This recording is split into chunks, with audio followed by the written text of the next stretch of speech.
मनुष्य का जीवन रोज रोज ज्यादा से ज्यादा अशांत होता चला जाता है और इस अशांति को दूर करने के जितने उपाय किए जाते हैं उनसे अशांति घटती हुई मालूम नहीं पड़ती और बढ़ती हुई मालूम पड़ती है। और जिन्हें हम मनुष्य के जीवन में शांति लाने वाले वैद्य समझते हैं वे बीमारियों से भी ज्यादा खतरनाक सिद्ध होते चले जाते हैं। ऐसा बहुत बार होता है कि रोग से भी ज्यादा औषधि खतरनाक सिद्ध होती है। अगर कोई निदान ना हो, अगर कोई ठीक डायग्नोसिस ना हो, अगर ठीक से ना पहचाना गया हो कि बीमारी क्या है, तो इलाज बीमारी से भी ज्यादा खतरनाक सिद्ध हो तो आश्चर्य नहीं है। मनुष्य के जीवन में अशांति का मूल कारण क्या है, दुख पीड़ा क्या है, मनुष्य के तनाव और टेंशन के पीछे कौन सी वजह है, उसका ठीक ठीक पता ना हो तो हम जो भी करते हैं वह और भी कठिनाइयों में डालता चला जाता है। एक छोटी सी कहानी से मैं अपनी बात शुरू करूं, जिससे मैं कह सकूं कि मनुष्य के जीवन की मूल परेशानी क्या है। और जब तक हम उसे दूर नहीं करते तो चाहे पूरब की संस्कृतियां हो, चाहे पश्चिम की, चाहे धार्मिक कहे जाने वाले वे लोग हों और चाहे भौतिक कहे जाने वाले लोग, कोई अंतर नहीं पड़ता। आदमी अशांत ही होता चला जाता है। एक सम्राट के द्वार पर बहुत भीड़ लगी हुई थी और भीड़ बढ़ती ही चली जा रही थी। सुबह से लोग आने शुरू हुए थे और अब सांझ होने के करीब थी। करीब करीब पूरी राजधानी द्वार पर इकट्ठी हो गई थी। कुछ ऐसी घटना वहां घट गई थी कि जो भी आकर खड़ा हो गया था उसने लौटने का नाम ही नहीं लिया। सारे नगर में खबर फैल गई थी। हर आदमी राजमहल की तरफ ही भागा चला जा रहा था और घटना बहुत छोटी थी, किसी की कल्पना में भी नहीं हो सकती थी कि इतनी बड़ी बन जाएगी। सुबह ही सुबह एक भिखारी ने भीख मांगी थी सम्राट के द्वार पर। सम्राट अपने राजमहल की सीढ़ियों पर खड़ा था। उस भिखारी ने कहा था, क्या आप मेरे भिक्षा पात्र को भर देंगे? सम्राट ने कहा कि निश्चित ही, लेकिन उस भिखारी ने कहा, इसके पहले कि मेरा भिक्षा पात्र भरा जाए, मेरी शर्त आपको पता है, मैं बिना शर्त भिक्षा नहीं लेता हूं। सम्राट बहुत हंसा और उसने कहा कि यह पहला मौका है कि कोई भिखारी और शर्त के साथ भिक्षा मांगता हो। क्या है शर्त तुम्हारी? उस भिखारी ने कहा, शर्त तो ऐसे छोटी है, आप सम्राटों के लिए बहुत कठिन नहीं, लेकिन मैं कह दूं मेरा भिक्षा पात्र पूरा भर सकते हो तो ही मुझे भिक्षा दें, अन्यथा मैं किसी और द्वार पर मांगूंगा।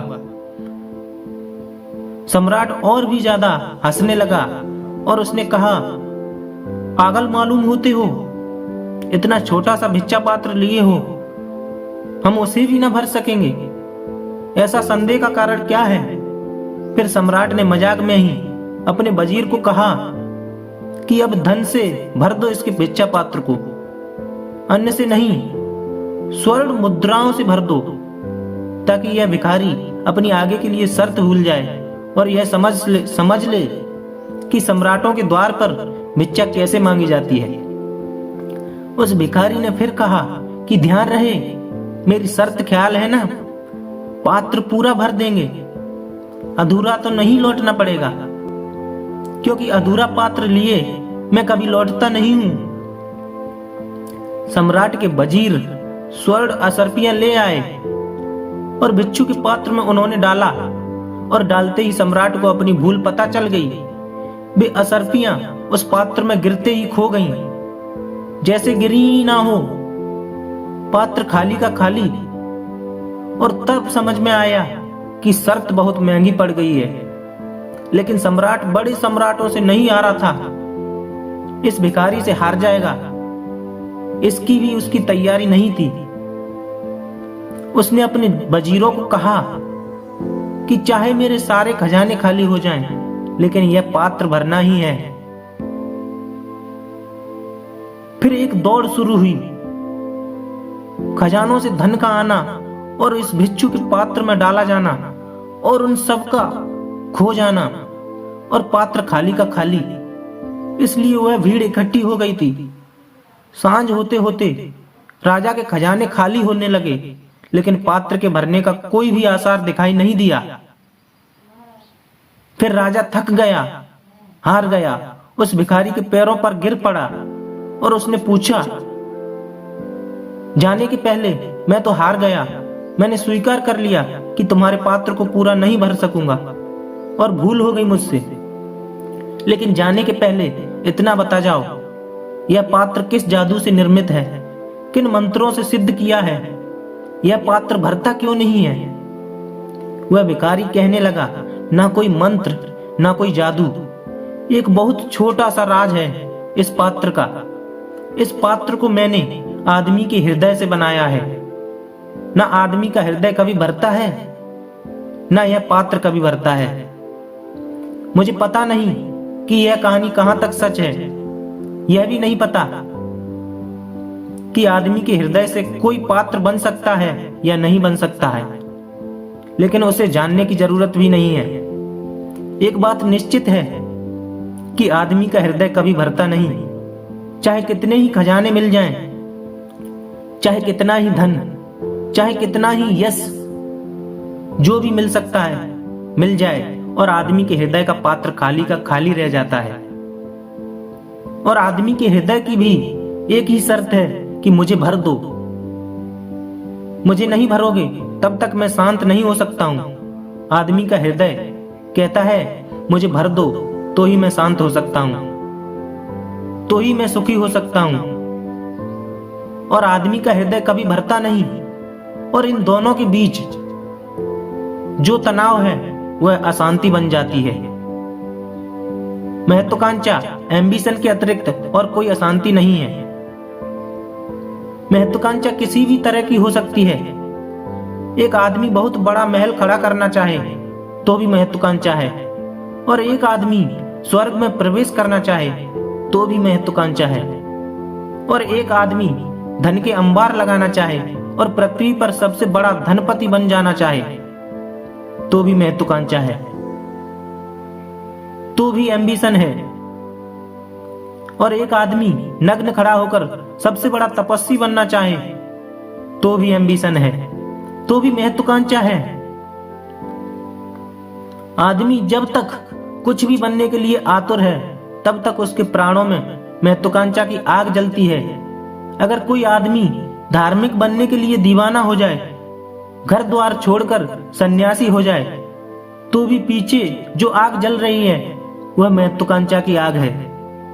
कोई आदमी छोटे क्लर्क से बड़ा क्लर्क बनना चाहता है, कोई आदमी मजदूर से अमीर बनना चाहता है, कोई भिखारी से सम्राट बनना चाहता है, कोई पापी से पुण्यात्मा बनना चाहता है, कोई असाधु से साधु बनना चाहता है। लेकिन जब तक कोई आदमी कुछ बनने की पागल दौड़ में है तब तक शांत नहीं हो सकता, तब तक अशांति उसके जीवन में रहेगी। इससे कोई फर्क नहीं पड़ता कि वह क्या बनना चाहता है। बनना चाहने की दौड़ ही अशांति का आधार मूल है, और सारी मनुष्य जाति अशांत है। इससे प्रतीत होता है कि सारी मनुष्य जाति महत्वाकांक्षा के ज्वर से पीड़ित है, परेशान है। यह मत सोच लेना कि आपकी राजनीतिक परेशान है। सन्यासी भी परेशान हैं। और यह मत सोच लेना आप कि पश्चिम के लोग परेशान हैं, पूरब के लोग भी परेशान हैं। और यह भी मत सोच लेना कि धनी परेशान है, दरिद्र भी परेशान है। एक एक आदमी परेशान है। जब सारी मनुष्यता इतनी परेशान हो तो बीमारी कहीं जड़ से हमें पकड़ती होगी। छोटे बच्चा पैदा हुए और महत्वाकांक्षा पकड़नी शुरू हो जाती है। हमारे शिक्षालय, स्कूल, विद्यापीठ, विश्वविद्यालय सभी महत्वाकांक्षा की एक दीक्षा देते हैं। वे सब ट्रेनिंग सेंटर्स हैं जहां एम्बिशन सिखाई जाती है, महत्वाकांक्षा सिखाई जाती है। पहले दिन बच्चा स्कूल में गया और हम सिखाते हैं कि प्रथम आने की कोशिश शुरू करो, पीछे मत रह जाना, सबसे आगे खड़ा होना जरूरी है। और दौड़ शुरू हुई। बच्चे के झूले से जो दौड़ शुरू होती है वह कब्रिस्तान तक चलती है। सारा जीवन अशांति की एक लंबी यात्रा हो जाता है। इससे कोई फर्क नहीं पड़ता कि दौड़ किस दिशा में चलती है, लेकिन दौड़ चलती रहती है। जो लोग इस दौड़ के प्रति सजग हो जाते हैं और जो लोग अपने भीतर से उस दौड़ की व्यर्थता को समझ लेते हैं और जो लोग इस दौड़ की व्यर्थता के प्रति जागरूक हो जाते हैं, अवेयर हो जाते हैं, वे लोग तत्क्षण शांत हो जाते हैं। उन्हें शांत होने के लिए और कुछ भी नहीं करना पड़ता है। ऐसा भी नहीं है कि शांत हो जाने पर वे जिंदगी से पहाड़ों पर भाग जाएंगे। ऐसा भी नहीं है कि दफ्तरों में काम नहीं करेंगे। ऐसा भी नहीं है कि खाना नहीं बनाएंगे, बुहारी नहीं लगाएंगे, कपड़े भी नहीं बनाएंगे। ऐसा भी नहीं है कि जिंदगी का सारा काम छोड़ देंगे। नहीं, बल्कि मेरी दृष्टि यह है कि जैसे ही महत्वाकांक्षा की दौड़ छूट जाती है, प्रत्येक काम एक नया आनंद और नया अर्थ ले लेता है। तब भीतर दौड़ नहीं होती, बाहर श्रम होता है। तब भीतर तनाव नहीं होता, बाहर सृजन होता है। तब भीतर तो गहरी शांति छा जाती है। और भीतर जितनी गहरी शांति होती है, आदमी उतना ही तत्परता से बाहर सक्रिय हो जाता है।